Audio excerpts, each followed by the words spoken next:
March 17th, 1982. The Polyarny Naval Intelligence Center, Murmansk Oblast. The air in Admiral Valentin Kozlov's office was thick with the scent of strong black tea and the faint, metallic hum of secure teleprinters. Outside, a relentless Arctic wind howled across the snow-covered Kola Peninsula, a sound Kozlov had associated with duty for 3 decades. His office was a sanctuary of polished mahogany and meticulously organized charts, a world of order built to counter the chaos of the unforgiving Barents Sea. On his desk, under the warm glow of a brass lamp, lay a file-stamped Osobaya Papka special folder. It contained the overnight reconnaissance analysis from a recent NATO exercise in the Norwegian Sea, codenamed Alloy Express. Kozlov was a man of numbers, a naval officer who believed in the cold, hard mathematics of warfare. He knew the tonnage of every ship in the American Second Fleet, the range of their missiles, the sortie rates of their aircraft.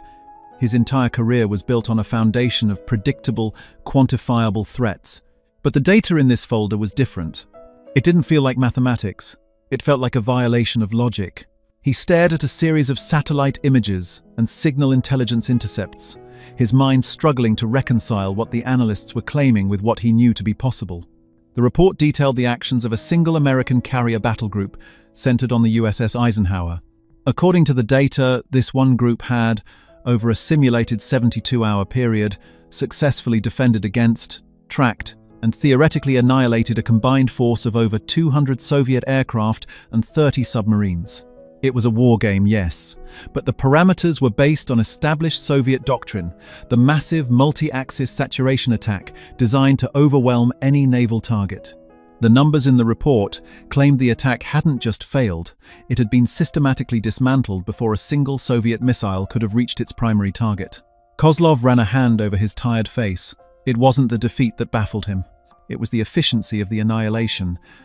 The report described a battle space hundreds of miles in diameter, controlled and sanitized by this single, floating fortress. It spoke of enemy aircraft being destroyed by missiles fired from ships over 100 miles away, of submarines being hunted and killed by aircraft they never knew were there. To Admiral Kozlov, a ship was a ship. You could sink it.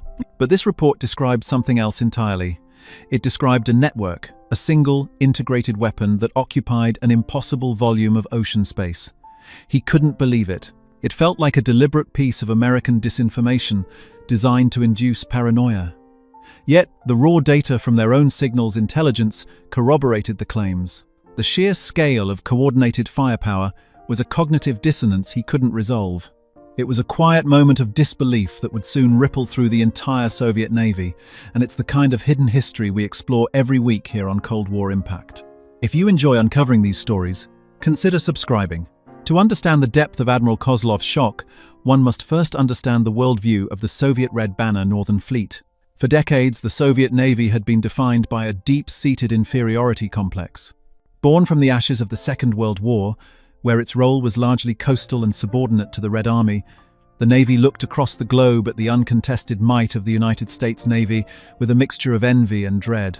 American aircraft carriers, mountains of steel projecting power across every ocean, were the ultimate symbols of this dominance. They were floating slices of American territory, capable of launching strikes that could devastate entire nations. To the Kremlin, these carriers weren't just ships. They were strategic threats on par with nuclear missile silos. The man tasked with challenging this reality was Admiral of the Fleet Sergei Gorshkov, the charismatic and visionary builder of the modern Soviet Navy. Gorshkov knew he couldn't beat the Americans at their own game. Building massive carriers to match the American fleet would be ruinously expensive and technologically unfeasible for the Soviet industrial base. So, he devised a different strategy, a doctrine of asymmetric warfare built around a single brutal concept: the carrier kill.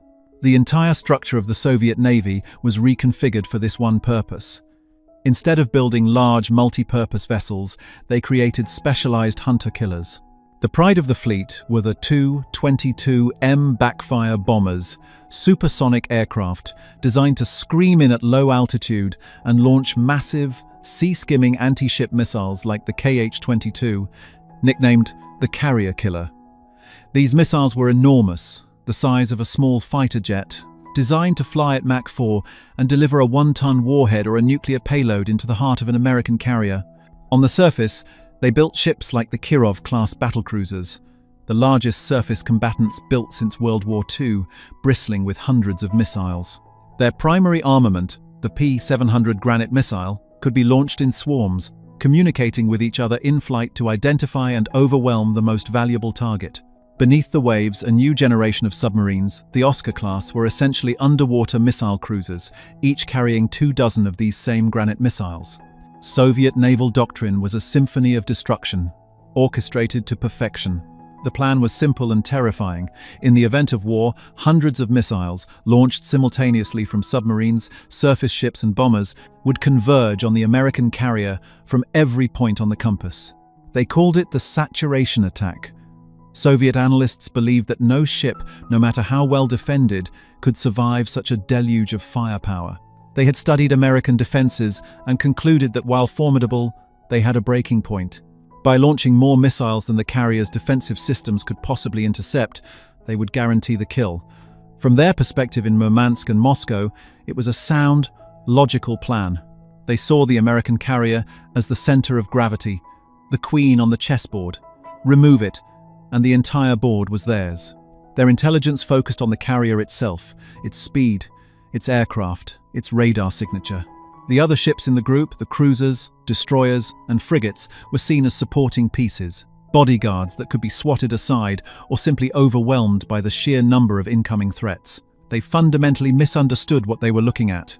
They saw a group of ships. They failed to see the system. The American approach was born from a different philosophy, forged in the crucible of the Pacific War and refined in the paranoid cauldrons of the Cold War. The US Navy didn't think of the carrier as a single ship, but as the heart of a living organism, the Carrier Battle Group, or CVBG. This organism wasn't just a collection of vessels sailing in formation, it was a deeply integrated, multi-layered network of sensors and weapons, a mobile ecosystem of lethality. Its purpose was not merely to attack, but to establish absolute control over a massive area of air and sea. The genesis of its modern form came from a chilling realization in the 1960 seconds and 70 seconds. The Soviet saturation attack was, in theory, a viable threat. The American response was not to simply add more guns to their ships, but to completely redefine naval defense.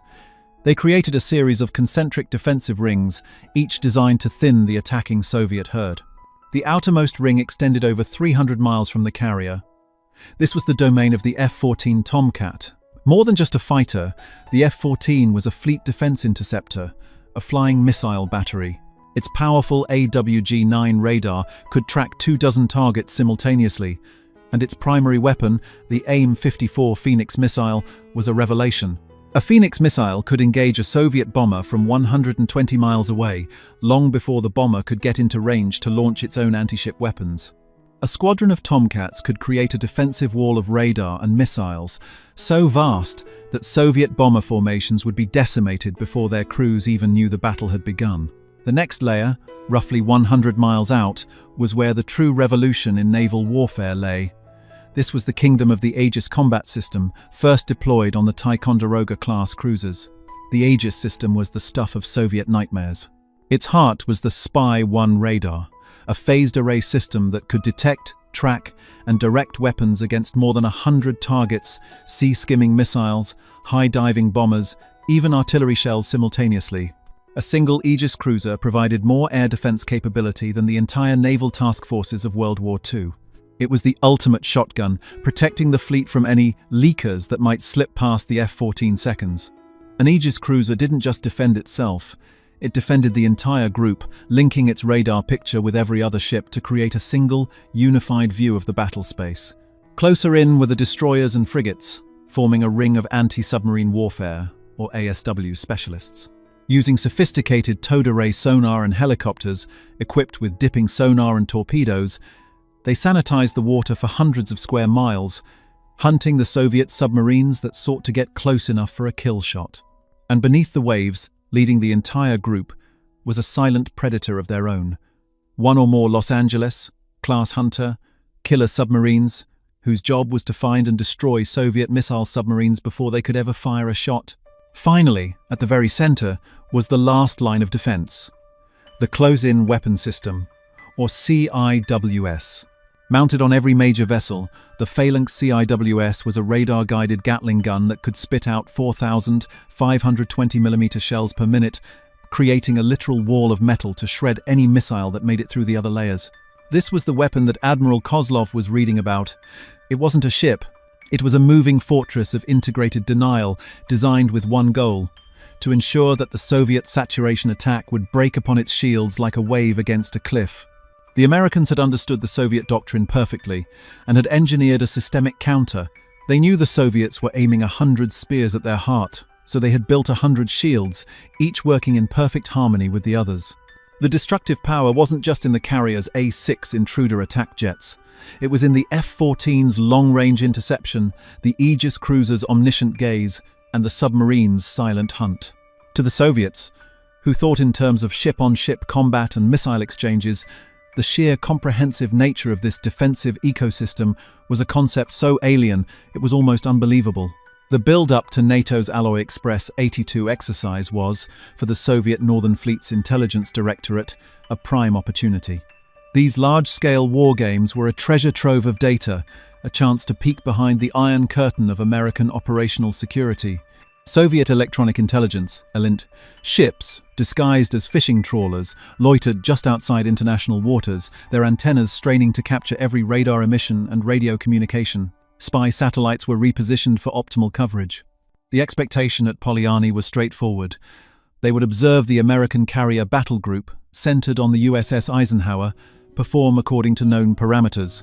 They anticipated seeing the F-14 seconds launch to intercept simulated bomber streams, the escort ships activate their fire control radars, and a flurry of communications as the group struggled to manage a multi-pronged threat.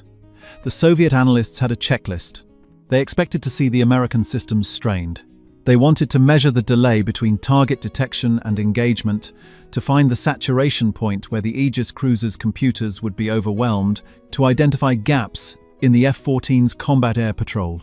They specifically believed that by simulating attacks from multiple vectors, 22 M backfires from the north, 16 Badgers from the east, and multiple submarine threats from below, they would force the Americans to reveal their defensive seams. Their entire doctrine was predicated on the idea that a sufficiently complex attack would induce chaos. They expected to hear frantic American radio traffic, see ships maneuvering in desperation, and witness the telltale signs of a system pushed to its breaking point. For them, it was a mathematical equation. They were adding variables of speed, altitude, and numbers, fully expecting the American solution to crumble under the pressure. The first reports that filtered back to Admiral Kozlov's desk were not shocking because of what they contained, but because of what they lacked. There was no chaos. There was no frantic radio chatter. There was an eerie, unnerving silence. The simulated attack began as planned. A wave of 42 22M backfire bombers was notionally launched from Soviet air bases, their flight paths programmed into the wargame. In the real world, these bombers would be screaming towards the carrier group at supersonic speeds. In the simulation, their electronic signatures and flight profiles were the enemy. From the Soviet listening posts, the first sign that something was wrong was the activation of the F-14 seconds AWG-9 radars. This was expected. What was not expected was the range. The American fighters saw the bomber stream from over 200 miles away. Then, long before the backfires could have reached their missile launch points, the intercepts began. The Soviet analysts listening in couldn't believe what their data was showing them. There was no frantic scramble. Instead, data links from an E-2 Hawkeye airborne early warning aircraft calmly assigned targets to specific fighters. One by one, Phoenix missiles were launched. On the Soviet intelligence plot, the icons representing their elite bomber crews began to blink out, one after another, at a range of over 100 miles from the carrier. They had been killed by an enemy they never could have seen. This was the first shock, the shock of lethality at an impossible distance. The backfires, the pride of Soviet naval aviation, had been rendered obsolete before they were even a threat. But the true horror was just beginning. As the surviving bombers from the first wave continued their inbound run, they entered the engagement envelope of the USS Ticonderoga, the first of the Aegis cruisers. The Soviet ELINT trawler, the Belomori, registered the activation of the Spy-1 radar. But it wasn't the frantic, sweeping search of a conventional radar. It was a constant, all-seeing stare. It locked onto dozens of simulated incoming anti-ship missiles simultaneously. Then the SM-2 missiles were fired. On the tactical plot, the remaining icons representing Soviet missiles and aircraft were wiped from the sky in a single, terrifyingly efficient volley. It wasn't a battle, it was an execution. A Soviet intelligence officer, watching the data stream in real time, was baffled. He later reported to his superiors that the American response was so fast, so automated, that it felt less like a naval engagement and more like a circuit board clearing a failed instruction. While the air battle was a massacre, the undersea fight was a ghost story. The Soviet plan called for Oscar-class and Victor-class submarines to penetrate the carrier group's ASW screen and simulate the launch of their Granite cruise missiles and torpedoes. They expected a tense cat-and-mouse game with American destroyers and helicopters. Instead, they were hunted by an enemy they were never aware of. The American Los Angeles-class submarine, the USS Baton Rouge, operating miles ahead of the carrier group, had already detected the Soviet submarines as they left their pens. It shadowed them, passing their location data to the carrier group. As the Soviet subs moved into position, they were systematically targeted by carrier-based S-3 Viking aircraft and SH-3 Sea King helicopters, using a network of sonar buoys. On the Soviet side, there was only silence.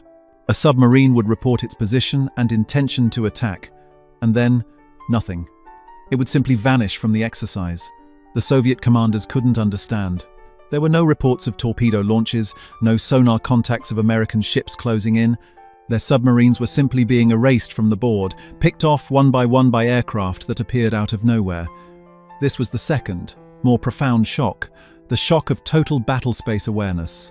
The Americans weren't just defending themselves, they saw everything, everywhere, all at once. The carrier battle group wasn't a fortress with walls, it was a vast, invisible web. To touch any part of it was to alert the spider at its center. The immediate aftermath at the Northern Fleet headquarters was one of stunned professional disbelief. Admiral Kozlov and his team spent the next 48 hours in a state of controlled panic. Communications between Murmansk and Moscow crackled with urgent, coded requests for clarification. Analysts were ordered to re-verify every piece of intelligence. Could the Americans be faking their data? Was this an elaborate electronic warfare deception? But their own ships, their own satellites, told the same story. The raw data was undeniable. They had simulated an attack with over 200 aircraft and 30 submarines, the culmination of their entire naval doctrine, and the American response had been a calm, systematic, and almost insultingly easy slaughter. An emergency meeting was convened. Seasoned captains, men who had spent their lives training to fight the American Navy, stared at the battle plots with grim, ashen faces. They had always assumed there would be a fight, a bloody exchange, where their courage and numbers would eventually win the day. The data from Alloy Express suggested something far more terrifying. It suggested there would be no fight at all, just a swift, silent annihilation conducted at arm's length. The psychological impact was immediate. Their carrier-kill doctrine, the central pillar of their naval strategy for a generation, had been proven to be a fantasy. They had built 100 spears, only to discover their enemy was protected by a seamless, impenetrable force field. The Soviet admirals weren't just shocked, they were horrified. They had been preparing for the wrong war. The terrifying efficiency witnessed during Alloy Express 82 was not an accident of circumstance. It was the product of a deliberate and systematic integration of technology and doctrine that had been decades in the making. The American advantage wasn't just in having better ships or faster planes, it was in networking them together into a single cohesive killing machine. The true heart of the carrier battle group's dominance was an invisible architecture of data links known as the Naval Tactical Data System, NTDS, and its more advanced successors, Link 11 and Link 16. This was the digital nervous system that connected every component of the fleet into a shared consciousness. To the Soviets, who relied on voice commands and siloed information, this was a concept so advanced it bordered on science fiction. Through these data links, the E-2 Hawkeye, circling high above the fleet, could see a formation of incoming bombers, and without a single word being spoken over the radio, instantly transmit their location, speed, and heading onto the radar screens of the F-14 Tomcat interceptors and the Aegis cruiser below. The F-14 pilot didn't just see what his own radar saw, he saw what the Hawkeye saw. The Aegis commander didn't just see what his own powerful SPY-1 radar detected. He saw the entire battle space as a single, unified, tactical picture. This system transformed naval warfare from a series of individual duels into a coordinated, multi-domain slaughter. It allowed for a level of speed, precision, and collaboration that the Soviet command structure simply could not comprehend, let alone counter. This network was deployed across the entire US Navy, ensuring that every carrier battle group was not just a collection of ships, but a seamless, integrated weapon of continental scale. A stark example of this integrated lethality in action occurred in the tense skies over the Gulf of Sidra in August 1981.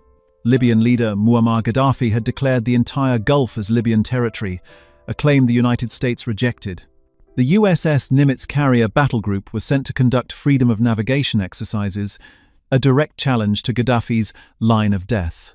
From the perspective of the two Libyan Su-22 fighter pilots scrambled to intercept the Americans, the situation must have seemed straightforward. They were experienced pilots in capable Soviet-built jets, flying to defend their nation's airspace. High above, however, an American E-2 Hawkeye was watching their every move from the moment their wheels left the runway. The Hawkeye's rotating radome, the tireless, all-seeing eye of the fleet, tracked the two Libyan jets, classifying them and feeding their data into the network.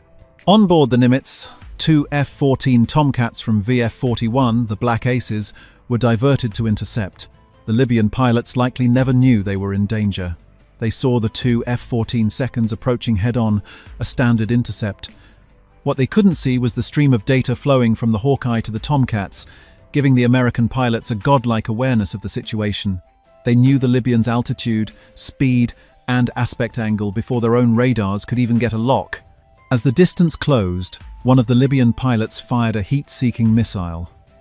For the Americans, it was the final confirmation of hostile intent they needed. The response wasn't a panicked dogfight. It was a clinical, almost instantaneous execution. Both American pilots, having already achieved a missile lock, fired their AIM-9 Sidewinders. From the Libyan perspective, it must have been utterly baffling. One moment they were engaging an enemy, the next, both of their aircraft were disintegrating in balls of fire. The entire engagement, from missile launch to kill, lasted less than a minute. For the Libyans, it was a sudden, violent death. For the Americans, it was a textbook demonstration of the system at work. Detection by the Hawkeye, interception by the Tomcats, and a clean, efficient kill, all seamlessly coordinated through the network. The dominance extended to the silent, claustrophobic world of undersea warfare. Though here the shock was not of sudden violence, but of a slow, grinding, psychological dread. The GIUK gap, the stretch of ocean between Greenland, Iceland, and the United Kingdom, was the primary breakout route for the Soviet Northern Fleet submarines into the Atlantic. For a Soviet submarine captain, transiting this gap was the ultimate test of skill and nerve.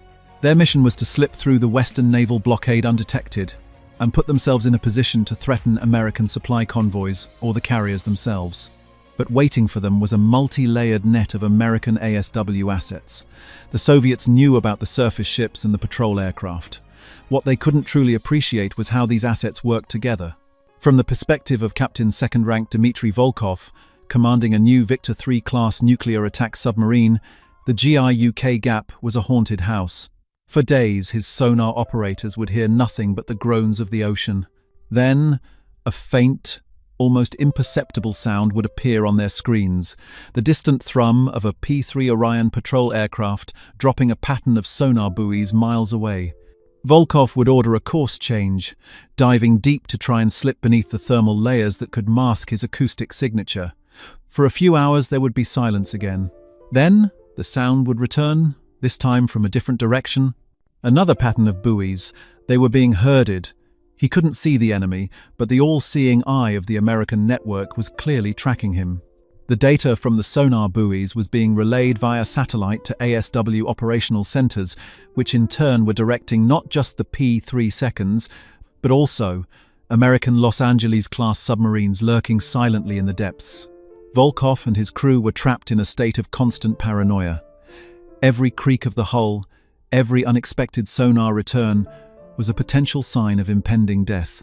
The Americans weren't just hunting them, they were toying with them, letting them know they were being watched. The horror for Soviet submariners was the dawning realization that there was no safe place, no shadow deep enough to hide from a system that could listen from the sky, the surface, and the depths all at once. Perhaps the most potent demonstration of this systemic dominance was not in a hot-fire engagement, but in a calculated act of strategic intimidation. In March 1986, the Aegis cruiser USS Yorktown and the destroyer USS Charon sailed directly into the Black Sea, deliberately crossing into waters claimed by the Soviet Union off the Crimean coast. This was a freedom of navigation operation designed to send a single, unambiguous message. From the Soviet perspective at the Sevastopol naval base, it was an act of breathtaking arrogance. The response was immediate and furious. MiG-23 fighters were scrambled. Su-15 interceptors were put on alert, and Soviet frigates were dispatched to shadow the American vessels. The Soviet commanders were itching for a fight, but they were helpless. As their fighters approached the American ships, their electronic warfare officers saw something that chilled them to the bone: the signature of the Yorktown's Spy 1 Aegis radar locking onto them. It wasn't just one lock.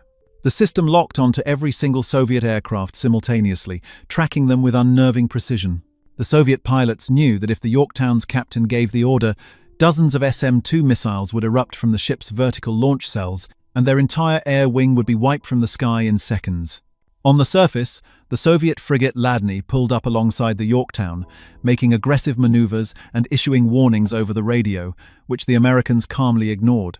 The Soviet captain knew that his ship, with its conventional radars and fire control, was utterly outclassed. The Yorktown wasn't just a ship passing by, it was a node of the American global network, operating with impunity in their backyard. The all-seeing eye of the Hawkeye might not have been physically present, but its spirit was embodied in the Aegis system's omniscient gaze. The shock for the Soviets was one of pure impotence. They had all the hardware for a massive fight, but they couldn't use any of it. They were completely and totally checkmated, forced to watch as the Americans sailed calmly through their claimed waters, demonstrating to the world that the Soviet Union's maritime borders were an imaginary line the US Navy could erase at will. The slow dawning horror that began in the intelligence rooms at Polyarny eventually reached the highest echelons of the Soviet state. The realization that their entire naval doctrine was a house of cards was not a single dramatic event, but a creeping, corrosive truth that worked its way through the military establishment. This admission was never public, of course. Outwardly, the rhetoric of Soviet naval might continued unabated. But internally, the evidence was undeniable. Secret memos circulated within the main naval staff and the Ministry of Defense, their pages filled with grim analyses of NATO exercises and the chilling capabilities of the Aegis system. Admiral Gorshkov himself, the architect of the saturation attack doctrine, was forced to confront the reality that the technological pendulum had swung decisively in America's favor. In a classified 1984 review of fleet readiness, a document never intended to see the light of day, the conclusion was stark. The combat survivability of Red Banner Northern Fleet aviation and submarine assets in a full-scale engagement with a modern US carrier battle group is assessed as unacceptably low. The enemy's integrated data link and automated air defense capabilities represent a qualitative superiority that cannot be overcome by quantitative means at this time. This was a stunning admission. The entire Soviet military philosophy was built on quantitative means: massed tanks, massed infantry, massed missiles. To admit that numbers were no longer enough was to admit that their core strategic assumption was dead. The Soviet leadership was truly baffled. They had spent trillions of rubles building the perfect counter to the American carrier, only to find the Americans had changed the rules of the game entirely. The Soviet response was a mixture of desperation and imitation. Having realized their saturation attack doctrine was obsolete, they embarked on a frantic and ruinously expensive effort to build a counter. This led to two major initiatives.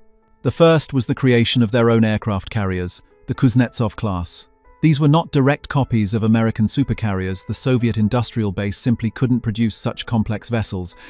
Instead, they were heavy aircraft carrying cruisers, a hybrid design that reflected their deep-seated missile-centric philosophy. Unlike American carriers, which were pure floating air bases, the Kuznetsov was heavily armed with its own massive P-700 Granite anti-ship missiles. It was a carrier that didn't fully trust its own aircraft. The planes themselves, the Su-33 and Mi-G-29 Kelvins, were formidable fighters. But the carrier's ski-jump launch system, a concession to their inability to develop reliable steam catapults, meant the aircraft couldn't launch with a full payload of fuel and weapons. This severely limited their range and combat effectiveness. The Soviet carrier was an answer to a question the Americans had stopped asking 20 years earlier. It was designed to fight a ship-on-ship battle, while the US Navy was already mastering a networked, over-the-horizon war. The second initiative was an attempt to create a Soviet version of the Aegis system. This was Project Fort, which resulted in the 300 farads RIF naval air defense system, known to NATO as the SAN-6 Grumble. Deployed on their Kirov-class battlecruisers, the 300 farads was a powerful system capable of engaging multiple targets with its vertically launched missiles. On paper, it looked like a worthy competitor. But it was a technological echo, not a true equivalent. Its phased array radar was less powerful and had a slower scan rate than the American spy one. More importantly, it lacked the true networking capability of the American system. An Aegis cruiser shared its consciousness with the entire fleet. A Kirov-class battlecruiser fought largely on its own. It was a powerful fortress, but it was an isolated one. Espionage also went into overdrive. The KGB's Directorate T, responsible for scientific and technical intelligence, launched numerous operations to steal data on the Aegis system, phased array radar technology, and the computer processors that made it all work. While some operations were successful, stealing blueprints is not the same as stealing the industrial and technological base required to build them. The Soviets could acquire the schematics, but they couldn't replicate the decades of American investment in microelectronics, software engineering, and systems integration. Their attempts to counter the carrier battle group failed because they were trying to solve a systemic problem with individual pieces of hardware. They were building better spears, while the Americans had perfected the force field. The psychological impact on the Soviet Naval Command was profound. The initial shock and disbelief gave way to a quiet, grudging respect, which eventually soured into a deep-seated institutional resignation. For Soviet naval aviators and submarine captains, the American carrier group became a bogeyman, an almost mythical entity. They trained endlessly, pushed their machines to the limit, and maintained a facade of confidence. But the underlying knowledge of their enemy's superiority was corrosive. They knew that in a real war, their missions would be suicidal. This created a strange duality. In public, they were the proud heirs of the Red Navy. In the privacy of their ready rooms and wardrooms, a cynical gallows humor took hold. The joke among backfire pilots was that the American F-14 was the world's most effective crew separator. It separated the crew from the aircraft with a Phoenix missile from 100 miles away. This wasn't fear in the sense of cowardice. It was the rational, professional understanding that they were on the wrong side of an insurmountable technological gap. The American carrier battle group had achieved a level of dominance that transcended the physical battlefield. It had lodged itself in the minds of its adversaries, creating a psychological checkmate. The Soviets realized they could not win a conventional naval conflict against the United States. The destructive power of a single US carrier battle group had forced the second most powerful navy in the world to tacitly admit defeat without a single shot being fired. The Cold War, in its essence, was a battle of competing philosophies, and nowhere was this more evident than on the high seas. The story of the Soviet Navy's shock at the American carrier battle group is not simply a tale of technology, but of two fundamentally different approaches to the concept of power. The Soviet philosophy was one of the decisive blow, the silver bullet. It was a mindset born from their land, war heritage, the massed artillery barrage, the deep armored thrust. They applied this thinking to the sea, investing their genius and treasure into creating the ultimate hero weapons, the Mark IV Kh-22 missile, the city-sized Kirov-class battlecruiser, the Oscar-class submarine bristling with 24 unstoppable Granite missiles. Each was designed to be a champion, a single piece capable of slaying the American Queen and checkmating the game. They sought to build the perfect spear. The American philosophy, however, had evolved beyond the individual weapon. It was a philosophy of systems, of networks, of an integrated whole that was infinitely more powerful than the sum of its parts. They understood that in the complexity of modern warfare, the winner would not be the one with the sharpest spear, but the one who controlled the entire environment in which the spear was thrown. The weapon was not the F-14 fighter, nor the Aegis cruiser, nor even the carrier itself. The weapon was the battle group, a single, distributed, thinking organism of steel and silicon. This was the ultimate expression of American dominance. Not just the ability to build a superior machine, but the ability to build a superior system. They didn't just build a better shield, they built